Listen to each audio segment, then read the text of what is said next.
Hi guys, আজি আমি আলোচনা কৰিম ৰয়নেট সলিউশ্যন যিখন মোবাইল এপ্লিকেশ্যন আছে বা ৰয়নেটৰ যিসকল ব্যক্তিয়ে CSP বা ৰিটেইল চলাই আছে তেওঁলোকে কেনেকৈ সেটেলমেন্ট কৰিব পাৰে বা মুভ টু বেংক কৰিব পাৰে।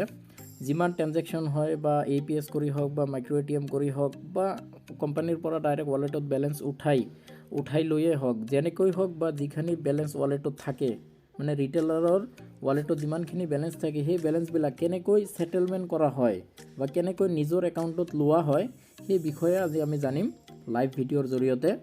তো এই ভিডিঅ'খন আপোনালোকে ফাৰ্ষ্টৰ পৰা লাষ্টলৈ ভালদৰে চাব যাতে কোনো পইণ্ট এৰা নপৰে। তো এই ভিডিঅ'টোৰ জৰিয়তে আপোনালোকে সেটেলমেন্ট কৰা বা মুভ টু বেংক কৰা শিকিব পাৰিব। তো আহক আমি প্ৰথমতে এই সেটেলমেন্ট কৰিব লগা হ'লে আইডিখন CSP ID বা ৰিটেইলাৰ ID পাছৱৰ্ডেৰে লগইন কৰি ল'ব লাগিব। তো আহক আগত লগইন কৰি লওঁ ID পাছৱৰ্ড মাৰি। ইয়াতে ইউজাৰ কোডত ID মাৰিব লাগিব, পাছৱৰ্ডৰ ঠাইত পাছৱৰ্ড ডাইল কৰিব লাগিব। পাছৱৰ্ড ID পাছৱৰ্ড আমি ডাইল কৰি লগইন কৰিলোঁ। লগইন কৰাৰ পিছত আপোনালোকে ইয়াতে কেইবাটাও অপশ্যন চাব পাৰিব। তাৰ ভিতৰত ফাৰ্ষ্টতে আছে চাওক money transfer, ledger list, transaction list, top and request. কিন্তু নেক্সটত যিটো আছে ৱালেট টু একাউণ্ট নিউ, ইয়াতে যাই আপুনি সেটেলমেন্ট কৰিব পাৰে। আৰু নাইবা একদম লেফট সাইডৰ ৰাইট সাইডৰ তলৰ পিনে আছে চাওক তিনিটা অপশ্যন, হোম আছে, সোলাৰ প্ৰডাক্টছ আছে আৰু ৱালেট আছে। এই ৱালেটত যাইও আপুনি সেটেলমেন্ট কৰিব পাৰে। তো আহক আমি দুটা পদ্ধতিয়ে শিকি ল'ম।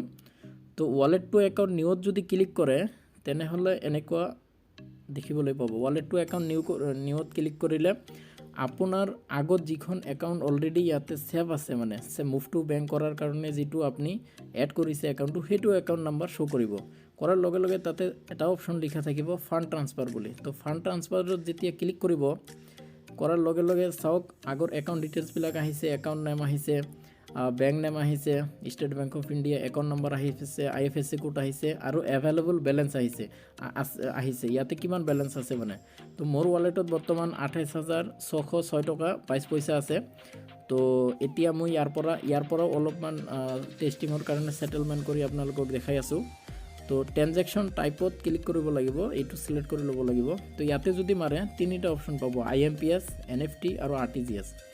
IMPS যদি আপোনালোকে সিলেক্ট কৰে তেনেহ'লে টকাটো ইমিডিয়েটলি মানে উইথিন 1-2 মিনিটৰ ভিতৰতে আপোনাৰ একাউণ্টত ক্ৰেডিট হ'ব। আৰু যদি NFT সিলেক্ট কৰে তেনেহ'লে 24 আৱাৰ্ছৰ ভিতৰত বা একদিনৰ ভিতৰত যিকোনো টাইমত টকাটো ক্ৰেডিট হ'ব। 1 ঘণ্টাতো হ'ব পাৰে, আধা ঘণ্টাতো হ'ব পাৰে, আকৌ 5 ঘণ্টাতো হ'ব পাৰে, 10 ঘণ্টাতো হ'ব পাৰে। NFTৰ ৰুল হ'ল 24 আৱাৰ্ছৰ ভিতৰত যিকোনো টাইমত ক্ৰেডিট হ'ব।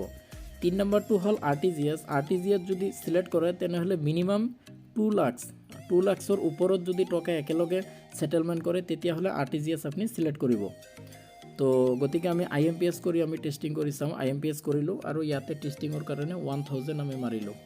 1000 মাৰি ৰিমাৰ্কত একো লিখিব নালাগে, আমি ছাবমিট কৰি দিলোঁ। চাওক ট্ৰানজেকশ্যন ফিজ 00, মানে মুভ টু বেংক বা সেটেলমেন্ট কৰোঁতে ৰয়নেট সলিউশ্যন কোম্পানীত কোনো চাৰ্জেছ লোৱা নাই। মেক্সিমাম কোম্পানীয়ে চাৰ্জেছ লৈ আছে 5 টকা 10 টকা কিবা কিবি, গতিকে এই কোম্পানীয়ে এতিয়ালৈ লোৱা নাই আমাৰ নৰ্থ ইষ্টৰ কাৰণে। তো আমি ছাবমিটত ক্লিক কৰিলোঁ।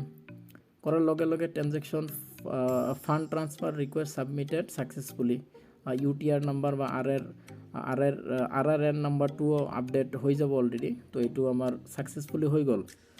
তো এতিয়া আমি দ্বিতীয় অপশ্যন যিটো আছিল, অলৰেডি বেলেঞ্চ আমাৰ ক্ৰেডিট হৈ গ'ল, আমাৰ ইয়াত মেছেজ আহিছে, একাউণ্টৰ লিংক থকা ৰেজিষ্টাৰ মোবাইলত মেছেজ আহি গ'ল।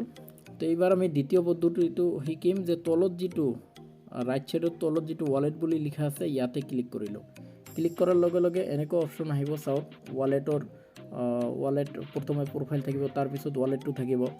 ৱালেটত টপ ইন ৰিকুৱেষ্ট অপশ্যন এটা আছে, দ্বিতীয়তে আছে যে চেঞ্জ APS একাউণ্ট ডিটেইলছ, ইয়াতে একাউণ্ট নাম্বাৰ চেঞ্জ কৰিব পৰা যায়, সেটেলমেন্ট একাউণ্ট।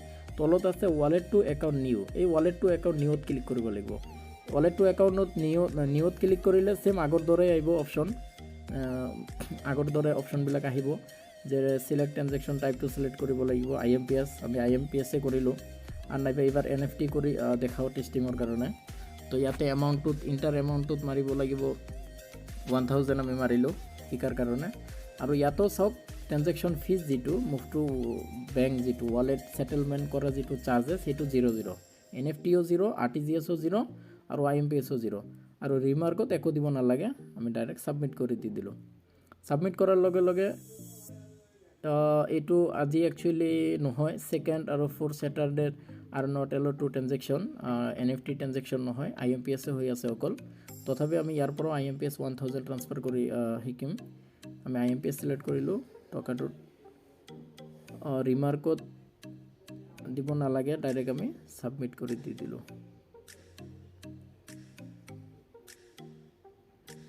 ৱালেটত গ'লোঁ IMPS সিলেক্ট কৰি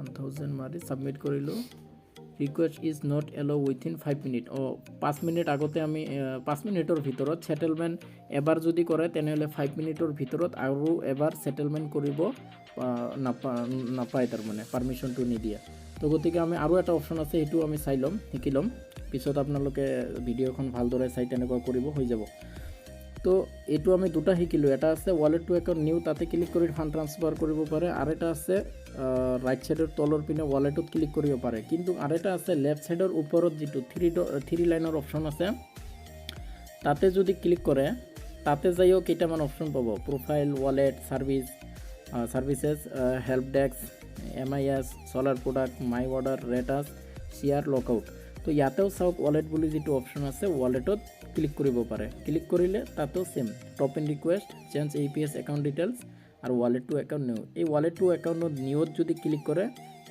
এইটোও সেম আগৰ দৰে সেটেলমেণ্ট কৰিব পাৰিব তো ৱালেট টু একাউণ্ট নিউত ক্লিক কৰিলোঁ কৰাৰ লগে লগে সেম আহি গ'ল জাষ্ট আমি ট্ৰানজেকশ্যন টাইপটো সিলেক্ট কৰিম IMPS বা NFT বা RTGS তাৰপিছত ইণ্টাৰ এমাউণ্ট মাৰি ছাবমিট কৰি দি দিম বাছ হৈ যাব তো গতিকে আজিৰ ভিডিঅ'খন সেটেলমেণ্ট কৰাৰ ওপৰত আছিল তো আজিৰ ভিডিঅ'খন এইখিনিয়ে তো আপোনালোকে আৰু ভিডিঅ' যদি আমাৰ এই ৰয়নেটৰ ওপৰত আপডেটিং কিবা ভিডিঅ' যদি লাগে বা কিবা বিষয়ে যদি জানিব লগা হয় কমেণ্টছ কৰিব আমাক আমি আপোনালোকৰ কমেণ্টছৰ উপযুক্ত ৰিপ্লাই দিয়াৰ কাৰণে চেষ্টা কৰিম তো ঠিক আছে আজিৰ ভিডিঅ'খন এইখিনিয়ে থ্যাংক ইউ ফৰ ৱাচিং মাই ভিডিঅ'